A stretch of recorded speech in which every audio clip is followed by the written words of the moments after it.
Greetings, my friends. I'm Volk, and this is the third installment of class changes. BioWare has just published their developer blog with the bounty hunter and trooper changes. Say hello to Contra. He is my god forgotten Powertech, because this video will be detailing the changes for the bounty hunter advanced class Powertech. As we know from the previous videos, they are rearranging some skills because they want to have a more fluid and a more fluent active and passive ability changing system. For this, they are moving some active abilities one level up, for example, from level 41 to 42, and the other one active ability they're generally moving from slot 57 to level slot 58. What are the specific changes for the advanced classes? We will take a look now for each specific discipline, and because I don't play that class, I will be doing just an overview of the changes. I will leave the details to you. Depending on how you prefer, you can watch the video. If you like, you can read the article. Of course, if you prefer, there is a link to my website article, which is a copy-paste from the developer blog. Or if you like, you can always read the original developer blog from BioWare. The text is the same. Now, what we will do is go in details and see what exactly has been changed. Reading directly from the developer blog, whether you prefer bullets, missiles, or just plain fire, bounty hunters and troopers have something for you. In Game Update 4.0, we wanted to give all Powertechs and Vanguards a quick way to jump into the thick of combat or instantly catch back up to a fleeing target. To accomplish this, we made Jet Charge Storm baseline for all Powertechs and Vanguards. This means the first active ability available at level 10 is going to be available to all of the advanced classes. At least that's how I understand the text here. It's not gonna be for shield tech anymore. It's gonna be available for everybody, and we will see a little bit later how and when people will learn it. Getting up in the enemy's face isn't something a mercenary or a commando typical wants to do in combat though, so we gave them a way to quickly leave the thick of combat with their new ability that allows them to quickly disengage from an encounter to get some breathing room. In other words, they're giving commandos and mercenaries a kiting ability. Here are the following changes. Of course, I mentioned they are not final. The video is being recorded in the middle of September. This means BioWare still has plenty of time for changes. However, most of these changes I personally expect to be in number tweaking. So if you see or hear percentages, it is very likely these percentages will scale up or down with balancing and with testing.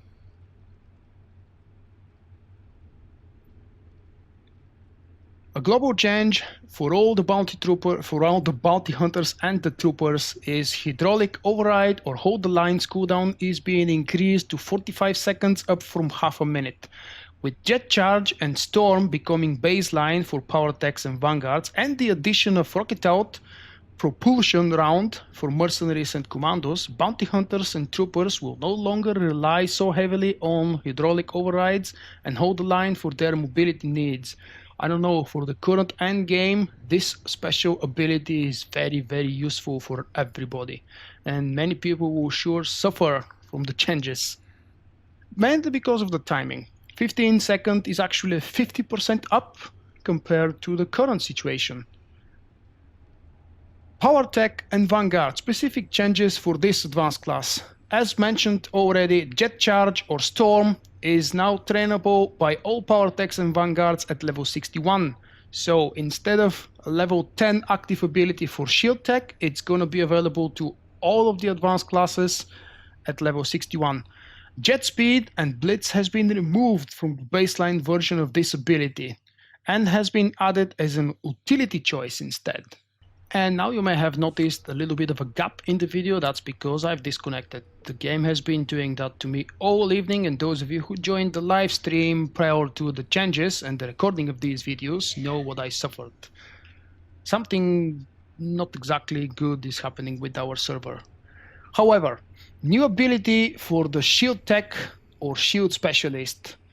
called Translocate or Transpose. Swap places with a group member and bestow a benign presence upon them for up to 6 seconds. Target with a benign presence are ignored by most enemies. They cannot be leapt to or pulled, and are immune to interrupts and ability activation pushback until they use an aggressive or healing ability. This has a 1.5 second activation time and a 90-second cooldown. Very interesting ability. I'm actually very eager to see how exactly this is going to work in PvP. It sounds like a very OP one, however, and probably useful or extremely annoying if you want to troll your friends in your ops team. New passive skill, Hated Absorbers or Energized Absorbers. Heat Blast or Energy Blast increases shield absorption by an additional 5%, making it a total of 30% once you get the skill. Jet Charge and Storm is no longer specific to shield tech specialists. Instead, all Powertechs and Vanguard will get it at level 61. This was mentioned above already. Movement. Oil Slick or Riot Gas is now trained at level 42 instead of level 41, and I actually might as well show you what's exactly happening. The skill Oil Slick is remaining the same for now. Its description is remaining the same. It will just be trainable, automatically trainable. You don't have to pay for it. All of the abilities that you learn from the left side are free. There are other baseline abilities, and Jet Charge is going to join them in 4.0. That will be trainable from a vendor, from a trainer, not a vendor, of course. The next change is Firestorm or Ion Storm. It's going to be trainable at level 58 instead of 57. There is the Firestorm, again the same ability, just moving one level up, because BioWare wants to have exactly 16 levels gap between each new active ability. So first one is 10, the next one is 26, after that we have plus 16, 42, plus 16 is 58. The last change is that the shield enhancers is going to be trained at level 60 up from 59. This is again a generic change that BioWare is making to all of the advanced classes. If you have watched my previous videos about the other classes so far, you know that BioWare is doing the exact same thing to all of them. This passive ability is remaining again the same for now. It's just being moved one level up. Nothing much is happening with Pyrotech or Plasmatech. New passive skill called Perilous Flames or Hazardous Heat increases the critical chance of Immolate or Fire Pulse by 15%. Immolate or Fire Pulse is going to be moved from level 41 up to 42, and the new passive skill will be beneficial for this. Scorch or Plasmatize is now trainable at level 58 instead of 57. The same change happening to these two active abilities, so we can have a 16 level gap. Burnout is now going to be trained at level 60 instead of 59. Burnout is the passive. Nothing much, as I've mentioned, with an exception of a new addition for the passive skill called Perilous Flames or Hazardous Heat. Looks like an interesting one, however, since again I'm not a pro with this class, I will leave the comments and the observations to you guys who play the class a lot more than me. That's why Country is naked and he's level 55. Moving on to the last advanced class spec called Advanced Prototype for the Powertech or Tactics for the Vanguard. The new passive skill here is called Energy Burn or Cell Burn. When energy or cell burst damages a target, it leaves them burning for elemental damage over 3 seconds. A very minor dot. The next changes are generic again. Thermal Detonator or Assault Plastic is moving from level 41 up to 42. Same ability, changing levels. Energy Burst or Cell Burst is going to be trainable at level 58 instead of 57, and Critical Ventilation or Critical Recharge is moving up from 59 to level 60. Not much, yes, we will see. As all the advanced classes in the previous videos and in the previous weeks, these guys are also getting new utilities for each tier. For tier 1 skillful, the new utility for the Powertech and Vanguard is called Neutral Delay. Neural delay, forgive me. Neural dart slows the target by 30% for 6 seconds, allowing for a 30-meter range utility that slows the target should the player choose to take it. Iron Will now reduces the cooldown of hydraulic override hold the line by 10 seconds. Up from 5 seconds, very nice boost though. Due in part to the increase of the base cooldown of hydraulic override hold the line. So the base cooldown at the moment of hold the line is 30 seconds and it can be lowered by 5 seconds. With the new changes, it's gonna be base to 45 seconds and you can lower it down to 35 with a 10-second if you want to spend an utility point, of course. For the tier 2 masterful, the new utility that will be added is called Explored Area or Surveyed Terrain. Stealth scan increases the movement speed of all allies within the scan area, including yourself, by 50% for as long as they remain within it and for 6 seconds after it expires or they leave the area.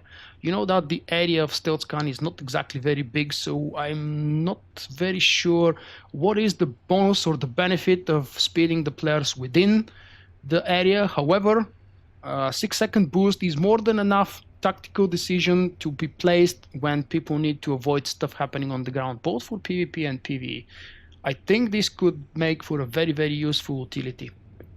In tier 3, the heroic section, the new utility for the class is called Jet Speed or Blitz. Activating Jet Charge or Storm grants Jet Speed or Blitz, increasing movement speed by 30% for 4 seconds. The duration of Jet Speed or Blitz is refreshed if attacked while it is active.